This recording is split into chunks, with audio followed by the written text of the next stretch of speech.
Steve Bannon, longtime ally of former President Donald Trump, has now been sentenced to 4 months behind bars for defying a subpoena to testify in front of the January 6th committee. That same committee also now has officially subpoenaed former President Trump. That happened yesterday after they voted to do it last week. And for more, we are joined by former legal counsel to President Trump and also Newsmax contributor, there she is, Jenna Ellis. Great to have her there. And also distinguished university professor at Touro University, Thane Rosenbaum. So good to have both of you guys. Wonderful to have you here with us. You know, Jenna, I just want to get your reaction first to what happened with Steve Bannon. Were you surprised that they gave him 4 months? Of course, they're letting him stay out while the appeals go through. But were you surprised that they really said, okay, you know, threw the book at him with at least some jail time? And where do you think it's going to end up?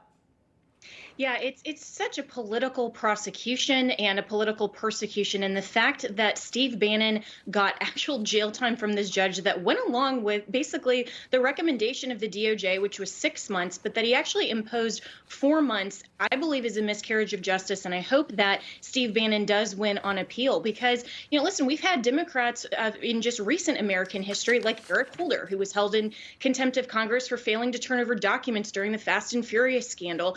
And even though he was held in contempt of Congress, he never served a day. We have a host of other Democrats who all said, no, there's a separation of powers. We are not required to go along with these types of subpoenas from various select committees from Congress, and they never served a day. And so what we're seeing here is that always that the Democrats want to play by different rules when it comes not just to Republicans, but anyone associated with Donald Trump. And that's what they're doing now, subpoenaing him and actually saying that they think he's going to comply with that subpoena. That will never happen, nor should it. It's a violation of the separation of powers. Yeah, and I definitely want to get into, there's a lot of issues there. Thane, first off on the Bannon case, you know, Jenna brings up a good point because if you look at the history with Eric Holder, nothing happened after Fast and Furious.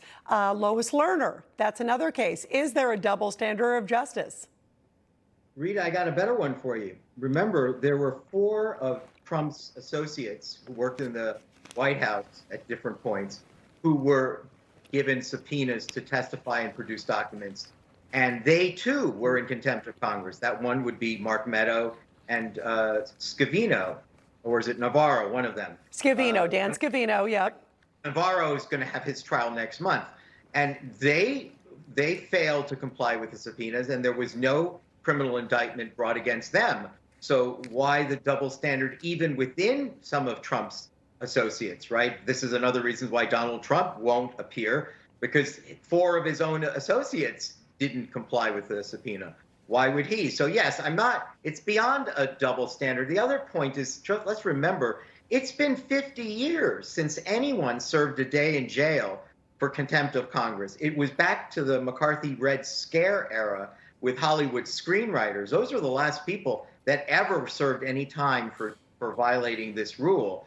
So clearly the message was being sent, but I will say Bannon showed a lot of contempt to the court. It wasn't just that he didn't show up and wear a tie. He was bashing them on his podcast. And I think some of that, honestly, Rita, was related to his complete disrespect for the committee and for the criminal investigation itself. Well, and you know, it's interesting, even afterwards, by the way, he even said, you know, that he hopes that, you know, something happens to Merrick Garland and something happens afterwards. Jenna, let me get your response on President Trump. You mentioned that you think there's no way that he's going to testify.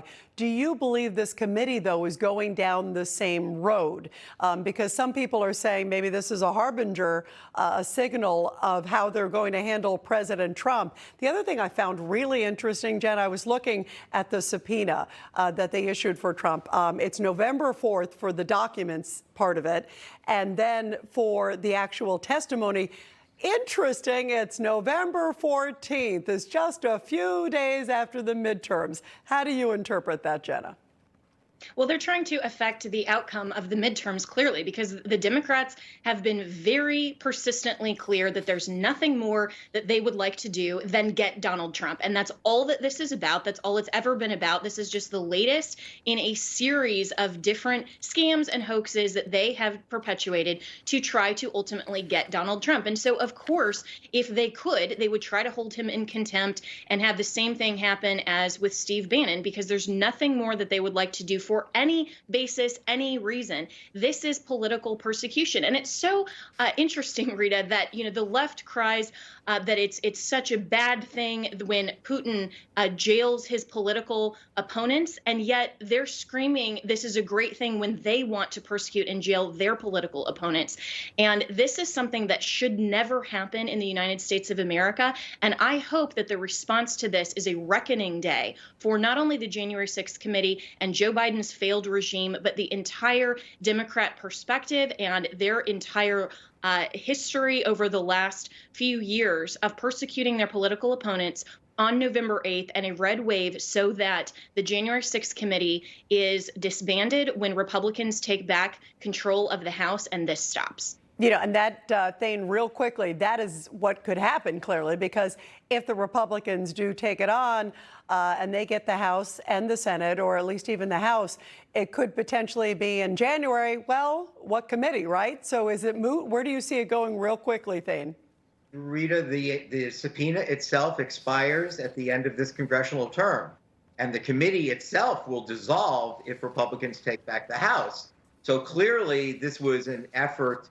Remember, this committee started its work a year ago, and it wasn't until the last day that they decided, oh, yes, we should subpoena the president, and he should be the main target of the investigation. Why wait until the end unless optics was on the mind of the committee? Yeah, and that's even something that the president said, both of you guys, because he said, what took you so long? He was even playing with them. Both of you, thank you very, very much.